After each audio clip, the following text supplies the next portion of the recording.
Mesdames et messieurs, bonsoir et merci de nous rejoindre pour cette nouvelle édition. Les titres. Le dialogue politique engagé ces derniers jours entre le Forum pour la démocratie et l'unité et le pouvoir en place trébuche. 30 millions de dollars, tel est le montant du financement accordé par le Royaume d'Arabie Saoudite à la Mauritanie pour la construction d'une faculté à Nouakchott. Les jardiniers de l'Adrar ont parafé un accord avec les distributeurs nationaux de légumes garantissant ainsi l'écoulement de leurs produits sur les marchés de l'intérieur.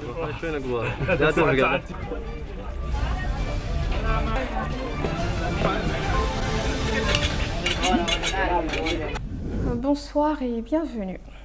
Le dialogue politique engagé ces derniers jours entre le Forum pour la démocratie et l'unité et le pouvoir en place en vue de parvenir à une solution négociée des modalités d'organisation de la présidentielle de 2014 est au point mort. En l'absence d'un compromis entre les différentes parties, en présence, tout porte à croire que l'on s'achemine inéluctablement d'un côté comme de l'autre vers l'abandon des négociations. C'est du moins ce qui ressort des derniers développements de ce processus. Un compte rendu de Sid Ahmed. Le gouvernement du président Mohamed Abdelaziz refuse jusqu'à présent et de façon catégorique l'acceptation d'un agenda devant conduire à l'organisation d'élections consensuelles. Les échecs répétés des réunions préparatoires du dialogue sont le fruit de la volonté du gouvernement de faire table rase des propositions avancées par le Forum. Le Waqf continue de s'en tenir à ces lignes rouges et d'opposer une fin de non-recevoir à toutes les propositions du Forum susceptibles de sortir le pays de la crise. Ce pays connaît une crise de politique depuis plus de 5 ans. Et si le pouvoir en place, à chaque fois qu'il organise des élections, demande un dialogue avec son opposition, c'est que lui, comme ou plus que son opposition, est conscient qu'il y a une crise politique. Mais le problème qui se pose, c'est que cette opposition qui demande le dialogue depuis les élections de 2009, on attend juste quelques jours, pas quelques semaines avant l'élection, pour lui dire qu'on est disposé au dialogue et prendre les délais légaux ou constitutionnels comme une épée Damoclès. Le Forum a dit Ould Waqf, qui s'exprimait lors d'une conférence de presse organisée au siège du Parti de la Convergence démocratique nationale, que grande a été la surprise de la coalition lorsque le gouvernement a procédé à la convocation du collège électoral à un moment où le dialogue politique était à l'arrêt. L'ancien Premier ministre a souligné enfin que le Forum continue de croire et de militer pour le dialogue et a fait preuve de souplesse et d'ouverture d'esprit dans le but de faire aboutir les pourparlers alors que le pouvoir s'est obstiné à bloquer toutes les tentatives de règlement. De son côté, le Rassemblement des forces démocratiques, les RFD, aurait tenu une réunion ce matin afin de débattre de la conduite à tenir de la présidentielle de juin 2014. Les participants à cette réunion ont été unanimes à reconnaître l'échec des négociations et ne croient presque plus à un dénouement de la crise.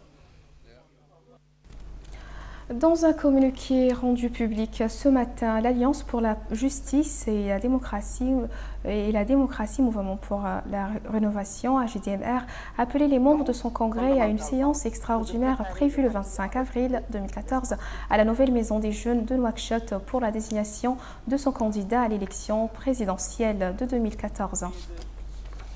30 millions de dollars, tel est le montant du financement accordé par le Royaume d'Arabie Saoudite à la Mauritanie pour la construction d'une faculté des sciences économiques et juridiques à Nouakchott.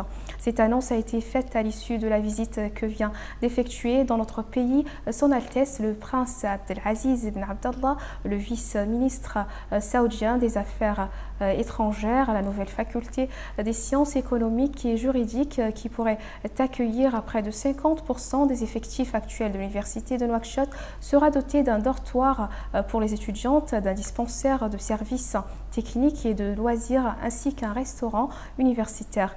Commentant l'événement, le ministre mauritanien de l'enseignement supérieur a souligné que l'assistance du Royaume d'Arabie Saoudite à la Mauritanie est remarquable, notamment dans les domaines de l'éducation, de la formation, de l'enseignement supérieur et de la recherche scientifique. Et le ministre d'ajouter que d'autres projets pédagogiques seront lancés prochainement, dont la construction de 35 écoles pilotes dans les capitales de province pour un montant de 10 millions de dollars. Arrivé samedi à Nouakchott, le prince et vice-ministre saoudien des Affaires étrangères a quitté la Mauritanie dimanche soir.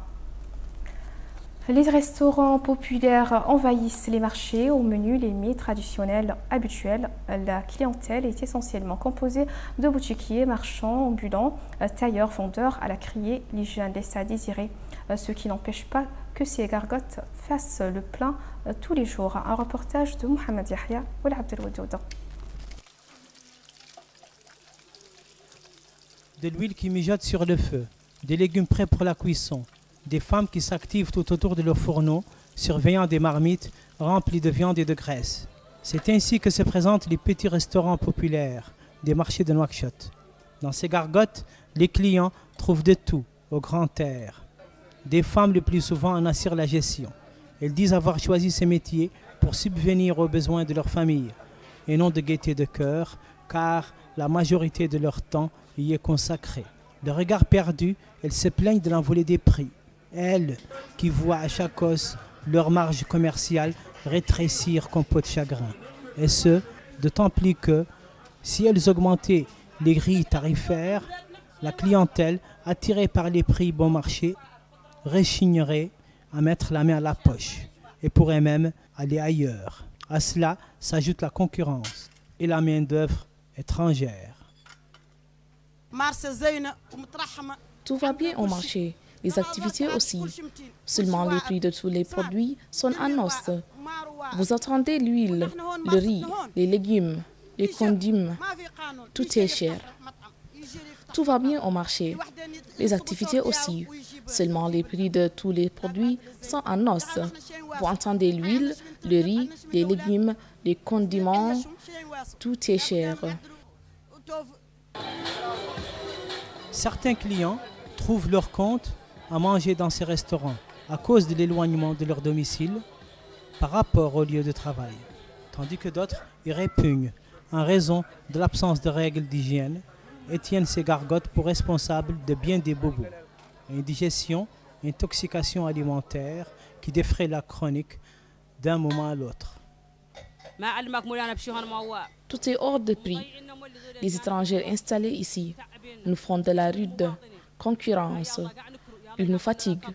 Nous sommes des citoyens. Nous ne devons même pas payer le loyer. L'État devrait nous procurer des locaux gratuitement. En définitive, en dépit de la diversité des opinions, la restauration populaire demeure une alternative au chômage des jeunes et des femmes, comme il est nécessaire aux commerçants et petits revendeurs des marchés de la capitale. Mais encore faut-il qu'elle respecte les règles d'hygiène et de santé publique. Les jardiniers de l'Adrar ont signé hier un accord avec les distributeurs nationaux de légumes, garantissant ainsi l'écoulement régulier de leurs produits sur les marchés de l'intérieur. L'accord conclu à Nouakchott est intervenu suite à une série d'initiatives menées conjointement par les autorités régionales et les services du ministère du Commerce. Le règlement de la commercialisation des légumes produits par les agriculteurs de l'Adrar rentre dans le cadre de mesures visant à protéger la production maraîchère dans l'Adrar. À rang des mesures envisagées figure l'octroi d'une subvention de 32 millions d'ouguiyas, la mise en service d'un complexe de conservation du surplus des légumes à Adrar et la limitation, voire la suspension chaque année de l'importation des légumes à partir des pays voisins au cours de la période allant de janvier à avril. C'est d'ailleurs dans ce cadre que s'inscrit le programme d'exportation vers Nouakchott des légumes de l'Adrar qui vient d'être conclu avec les associations d'agriculteurs Ma'del El-Arraf et Tawaz. Les plus grands producteurs de légumes de l'Adrar auront donc la possibilité d'écouler sur le marché de Nouakchott 60 tonnes de légumes par mois contre 40 tonnes pour les villes de Ouadane et d'Adrar. La chaleur qui s'est abattue ces derniers temps sur toute l'étendue du territoire national n'est pas sans conséquence sur la vie humaine, animale et végétale. Elle s'est traduite pour la ville d'Akjoujt en pénurie d'eau aux conséquences dramatiques. Un manque qui touche bon nombre de foyers et désorganise toutes les activités domestiques. Fofana Issa nous en dit plus. L'eau en cette période des canicules se fait rare à Akjoujt, particulièrement dans le quartier Edebaï, où il se pose depuis quelque temps avec acuité. Rien, pas une goutte.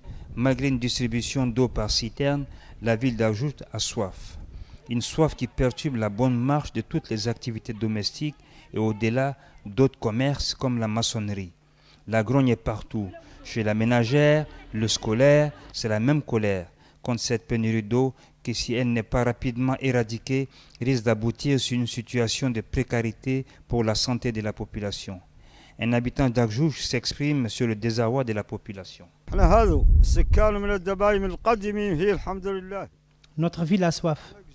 Vous voyez par vous-même, les citernes sont vides, les récipients pouvant contenir de l'eau aussi. Cette pénurie d'eau touche d'une manière singulière notre quartier et de Bey. Il n'y a de la part des autorités aucune action de secours.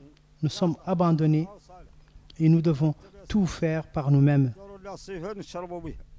Pourtant, ce n'est pas faute de l'autorité.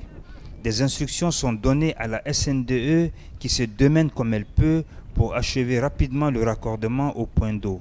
Malgré ces efforts, les habitants d'Ajoust et particulièrement les habitants du quartier Edebey pensent que rien n'a été fait pour eux dans le sens de leur ravitaillement en eau et estiment que la SNDE ne leur apportera pas de solution satisfaisante à court et long terme dans cette pénurie d'eau que la ville connaît.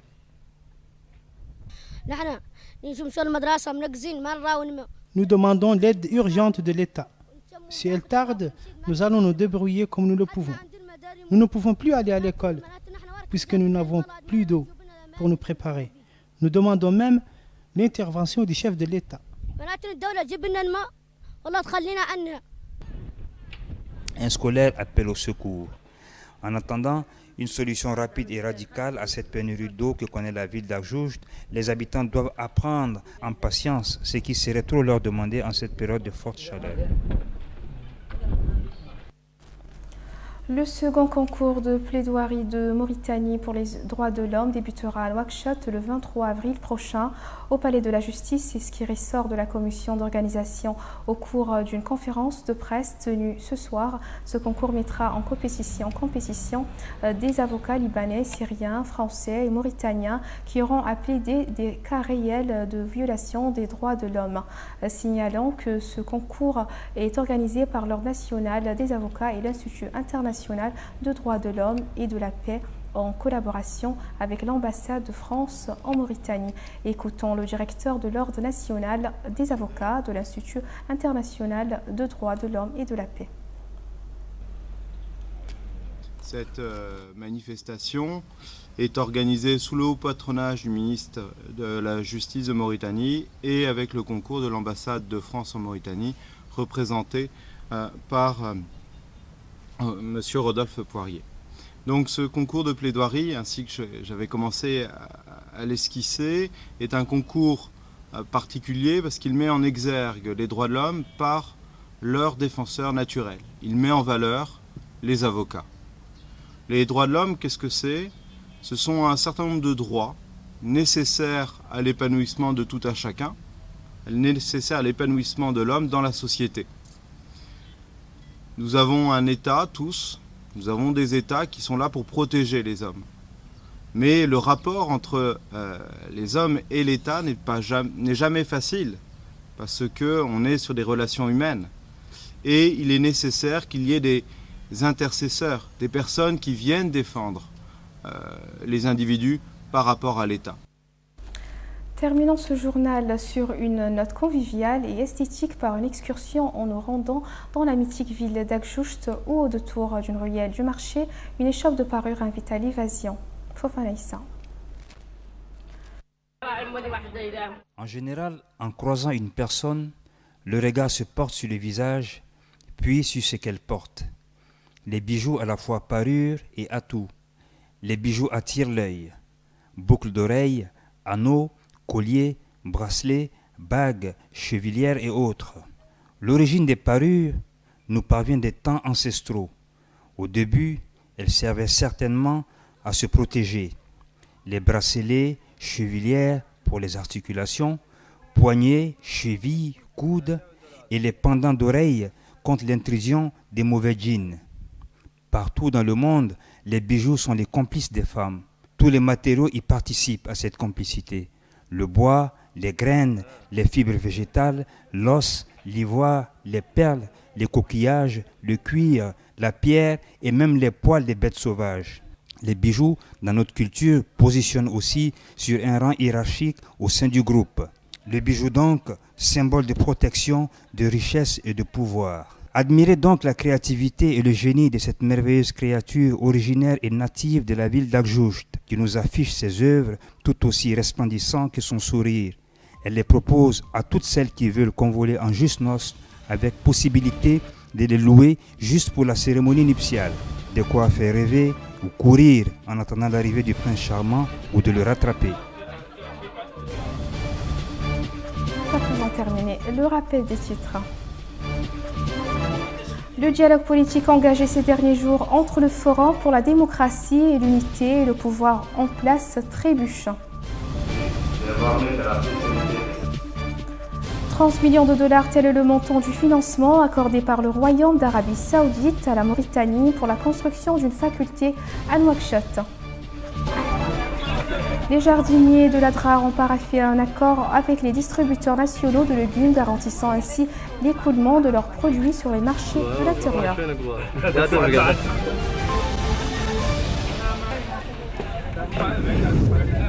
Merci mesdames et messieurs de votre aimable attention, merci de votre fidélité et restez au programme.